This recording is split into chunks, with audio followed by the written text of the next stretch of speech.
पड़ेगा, और उसे लौटाकर कौन लाएगा? भारत का नागरिक। पर क्या भारत के नागरिक में, सुनील जी, उतना बैकबोन है जितना इजराइल की जनता में है? जब नेतन्याहू ने यह कहा कि मैं रिफॉर्म्स पोस्टपोन कर रहा हूं, लोग नहीं माने, पूरा इजराइल फिर सड़कों पर है। कहते हैं पूरा का पूरा विड्रॉ करो, नहीं तो छोड़ दो, इजराइल छोड़कर चले जाओ, वी डोंट नीड यू। वहां के डिफेंस मिनिस्टर में भी हिम्मत है गैलेंट के अंदर कि रिजाइन कर सकता है। तो भारत का नागरिक जवाब तो देगा, लेकिन शायद इजराइल का नागरिक हमसे काफी आगे है, संवेदनाओं में भी, सहनशीलता में भी, हर चीज में। लेकिन उसने जवाब देना भी सीखा है, और शायद पूरी दुनिया में इजराइल का जो एग्जाम्पल चल रहा है उसने तहलका मचा के रखा हुआ है कि जिस ढंग से जनता सड़कों पर है। आप देखिए मैक्रो के खिलाफ पूरा फ्रांस के अंदर जनता सड़कों पर है जो उनके रिफॉर्म्स का विरोध कर रही है। ये ज्वलंत उदाहरण है कि लोकतंत्र जीवित है वहां पर। अगर यहाँ के नागरिक भी, जो दादा ने बात कही यहाँ पे, गौतम दादा ने भाई, कि नागरिकों को सड़क पे आना पड़ेगा, अगर नागरिक सड़क पर नहीं आएंगे तो उनके अधिकार भी छीन लिए जाएंगे और फिर उन्हें उत्पीड़न, प्रताड़ना, प्रतिशोध का सामना करना ही पड़ेगा। सुनील शुक्ला जी। धन्यवाद दिनेश जी। मेरा मानना यह है कि बहुसंख्यक समाज सांप्रदायिक नहीं है, और इस तरह के अतिवादी गतिविधियों में उसकी कोई रुचि भी नहीं है। निश्चित रूप से जो ये घटनाएं हुई हैं गैर भाजपा शासित राज्यों में विशेष रूप से, यह चिंता पैदा करती हैं, और चिंता इसलिए जौर भी पैदा करती हैं कि जिस तरीके से सत्तारूढ़ दल को, जो केंद्र में सत्तारूढ़ दल है, इस दल को इस तरह की गतिविधियों में की आलोचना करनी चाहिए थी, वो भी सामने नहीं आई। बल्कि राज्य सरकारों को जो घेरने का प्रयास किया गया और उसका राजनीतिक लाभ उठाने की कोशिश की गई, यह निश्चित रूप से चिंता का विषय है। यह सबके सामने है कि अगर ये कि भारतीय जनता पार्टी ध्रुवीकरण की राजनीति करती है और अपने गवर्नेंस के नाम पर जब उसके पास कुछ उपलब्धियां नहीं है तो आने वाले चुनावों में वह ध्रुवीकरण का प्रयास करेगी। लेकिन इस चेतावनी के बाद, इस जागरूकता के बावजूद भी पश्चिम बंगाल और बिहार जैसे राज्य में इस तरह की हिंसक घटनाओं का हो जाना भी राज्य सरकारों के कामकाज के ऊपर एक टिप्पणी है। अगर कोई साजिश कर लेता है, अगर पश्चिम बंगाल में कोई आदमी बिहार से जाकर के इस तरह की साजिश कर लेता है और वो अपने साजिश में सफल हो जाता है, तो ये चिंता का विषय है। ये मशीनरी का भी फेल हो रहा है। निश्चित रूप से समाज में बहुत सारे ऐसे लोग हैं जो इस तरह की इन गतिविधियों को बढ़ावा दे रहा है। हमने कभी नहीं देखा रामनवमी के जुलूस इस तरह से हिंसक होते हो। इस तरह के धार्मिक जुलूसों के प्रति लोगों के मन में एक आदर और सम्मान होता था। इस तरह की जब शोभा यात्राएं निकलते थे, लोग सड़क के किनारे खड़े होकर के हाथ जोड़ करके उन झांकियों का स्वागत करते थे और अपना आदर प्रकट करते थे। लेकिन आज जब झांकियां निकलती हैं तो लोग अपने दरवाजे बंद कर ले रहे हैं। या इनको कौन प्रोत्साहित कर रहा है, ये सबके सामने है। चाहे पिछले दिनों दिल्ली की जहांगीरपुरी में क्या हुआ, वो भी सबके सामने है, और आज जो पश्चिम बंगाल में हुआ और बिहार में हुआ, नवादा में और बिहार शरीफ में, वो भी सबके सामने है। और इन दोनों घटनाओं को आप देख लीजिए, समाज का बहुसंख्यक वर्ग इसमें शामिल नहीं हुआ, कोई रुचि उनकी नहीं है।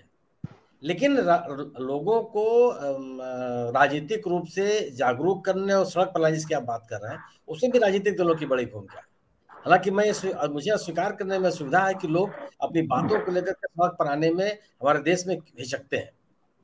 हमारे आपके ही देश में, हमारे आपके सामने किसान 1 साल तक सड़क पर रहे, तमाम आलोचनाओं, शिकायतों, तमाम तरह के आरोपों को झेलते हुए अपने मुद्दों को सड़क पर रहे, सरकार से आंख में आंख डाल करके बातचीत किया और मजबूर किया कि जो अपनी मांगों को मनवाने के लिए। ठीक है भैया, आप किसी एक घटना विशेष को लेकर के अगर मतलब नहीं है। और भारतीय जनता पार्टी तो शुरू से ही जानी जाती रही है अपने ध्रुवीकरण की राजनीति करने के लिए, और ऐसे तत्वों को प्रोत्साहित करती रही है। तमाम तरह के इनके संगठन हैं, उन संगठनों को लोग काम करते हैं या अपना पल्ला झाड़ लेते हैं कि नहीं, हमसे कोई मतलब नहीं है। लेकिन जो अन्य राजनीतिक दल है उनकी भी जिम्मेदारी बढ़ जाती है। इस तरह की गतिविधियों का कोई समर्थन नहीं कर सकता। धार्मिक गतिविधियां लोगों के निजी आस्था के विषय है, वो पूजा करे, पाठ करे, जैसे चाहे, जो जीवन शैली अपनाना चाहे अपनाए, लेकिन राजनीति के साथ उसका घालमेल नहीं होना चाहिए।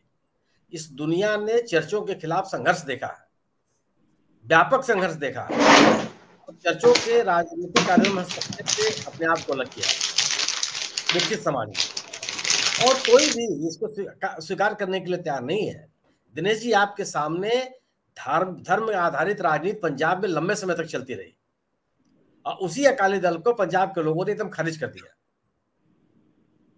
पता नहीं चल रहा है कि आप राजनीतिक रूप से कहां कमजोर है। आप गवर्नेंस के बिना अपना जन समर्थक बहुत समय लंबे समय तक बनाए नहीं रख सकते। और अगर ये चीजें, जिन चीजों को लेकर के भारतीय जनता पार्टी चलना चाह रही है, ये चलने वाला नहीं है। एक वर्ग है, निश्चित रूप से एक वर्ग है, आप सभी लोगों को अपने अनुसार नहीं डाल सकते। ये नहीं सोच सकते कि सभी उदारवादी हो। यह मूलतः भारतीय समाज उदारवादी है। मूलतः हमको धर्मान्धता, धार्मिक कट्टरता में हमें विश्वास नहीं होता, और हम ऐसी गतिविधियों में शामिल नहीं होते, पूरा का पूरा समाज। लेकिन इसके बावजूद भी एक समाज में हर तरह के लोग रहते हैं, लेकिन वो कुछ लोग हैं, गिनती के लोग हैं, या इतनी बड़ी संख्या उनकी नहीं हो गई है। हाँ, ये जरूर है कि उनके बहिष्कार की प्रवृत्ति उस तरह से हमारे समाज में नहीं होती है, वो केवल अपना एक उदारवादी प्रवृत्ति होने के नाते। लेकिन उनको स्वीकार कर लेता हो समाज, उनको स्थान देने लगता हो अपने सामाजिक कार्य गतिविधियों में, ऐसा होता नहीं है। और अगर ऐसा होता तो अब तक पूरे देश में इनका कब्जा होता, ये नियंत्रण कर लिए होते। क्योंकि हर व्यक्ति धार्मिक है, कोई ऐसा व्यक्ति हो, गिनती के लोग होंगे जिनका धार्मिक विश्वास नहीं होता होगा, जो उनके अपने विचारधारा के आधार पर। लेकिन धर्म का मतलब यह नहीं है कि हम धार्मिकता के आधार पर अपनी अन्य चीजों को तय करें। और इसीलिए हमारे इस देश के नायकों ने धार्मिक आधार पर इस देश को ले जाने की कोशिश नहीं की, और परिणाम यह हुआ कि 75 साल तक हम अपनी लोकतांत्रिक संस्थाओं और लोकतांत्रिक मूल्यों के साथ जिंदा है। लेकिन जब अगर आप अपने रास्ते को बदलने का प्रयास करेंगे तो निश्चित रूप से पूरी दुनिया के सामने सामने है। जिन देशों ने, जिस समाज ने धर्म के आधार पर अपने आप को संचालित करने की कोशिश की, अपनी राजनीतिक महत्वाकांक्षाओं को पाने की कोशिश की, वो कहां चले गए? सीरिया और सूडान आपके सामने है, बगल में पाकिस्तान आपके सामने है। आप लोगों की महत्वाकांक्षाओं को, लोगों की जिजीविका को, एक विकसित समाज के लिए आप धर्म का सहारा नहीं ले सकते।